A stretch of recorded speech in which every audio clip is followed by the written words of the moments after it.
Assalamualaikum warahmatullahi wabarakatuh. Saya Guru Lazwardi, mahasiswa Universitas Diponegoro, jurusan Ekonomi Islam. Tujuan saya membuat video ini adalah untuk tugas UAS saya yang dimana saya harus mereview jurnal. Dan saya mengambil dari jurnal ini adalah yang berjudul Metodologi Berdasarkan Perbandingan untuk Belajar Lintas Megaproyek Kasus Penonaktifan Nuklir. Paper ini menyajikan metodologi untuk peningkatan pembelajaran di seluruh proyek dan akhirnya menyelidiki karakteristik proyek, yaitu variabel independen dan variabel dependen. Yang paling berdampak pada kinerja proyek itu adalah dependen. Benchmarking mengacu pada proses perbandingan proyek dan seperti yang dijelaskan tadi, ini menawarkan potensi yang signifikan untuk menyelidiki karakteristik yang paling berdampak pada kinerja proyek. Metodologi ini diterapkan untuk proyek dan program penonaktifan nuklir (NDP). NDP ini adalah Partai Pelucutan Senjata Nuklir, terbuat di Australia pada Juni 1984. Karena NDP sangat luar biasa kompleks, panjang dan mahal dengan anggaran yang sering kali melebihi $1 miliar, mereka secara politis, sensitif, dan melibatkan sejumlah besar pemangku kepentingan eksternal dan internal.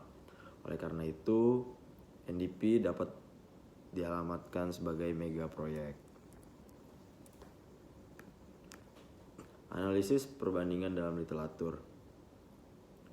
Dalam penelitian ini, penulis mengikuti definisi PMBOK, di mana benchmarking perbandingan praktik aktual atau terencana seperti proses dan operasi dan praktik organisasi yang sebanding untuk mengidentifikasi praktik terbaik, menghasilkan ide untuk perbaikan, dan itu menyediakan dasar untuk mengukur kinerjanya. Mengenai benchmarking yang diterapkan pada industri konstruksi, berikut ini kesimpulan yang bisa diambil.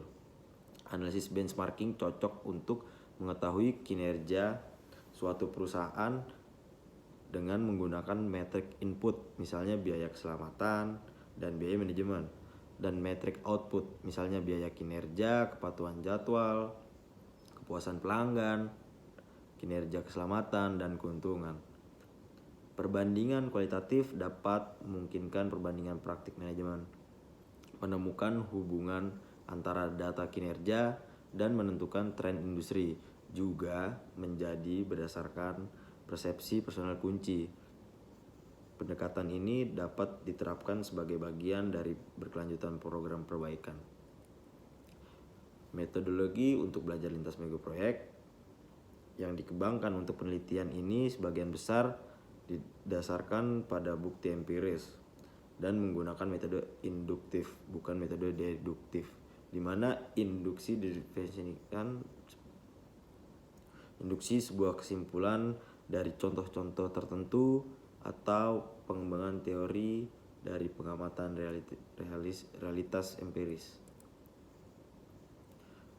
Contoh hasil dari perbandingan silang dan analisis statistik. Perbandingan silang NDP membantu pengumpulan praktik baik dan buruk yang relevan, dan oleh karena itu diperkirakan akan dilakukan baik di Inggris maupun di negara lain. Pada tahun 2015, pengeluaran untuk decommissioning minyak dan gas lepas pantai mencapai 1,1 miliar pound sterling di Inggris dan 1 miliar pound sterling di Norwegia. Peningkatan yang cukup besar dari tahun sebelumnya, di mana 800 juta pound sterling dan 770 juta pound sterling masing-masing dihabiskan di negara yang sama pada tahun 2014, memiliki banyak persamaan dengan NDP. Di sini diskusi dan kesimpulannya, paper ini menyajikan metodologi inovatif berdasarkan benchmarking yang menggabungkan analisis kualitatif dan kuantitatif untuk mengumpulkan, memilih, dan menyelidiki praktik baik dan buruk dan belajar dari portofolio megaproyek.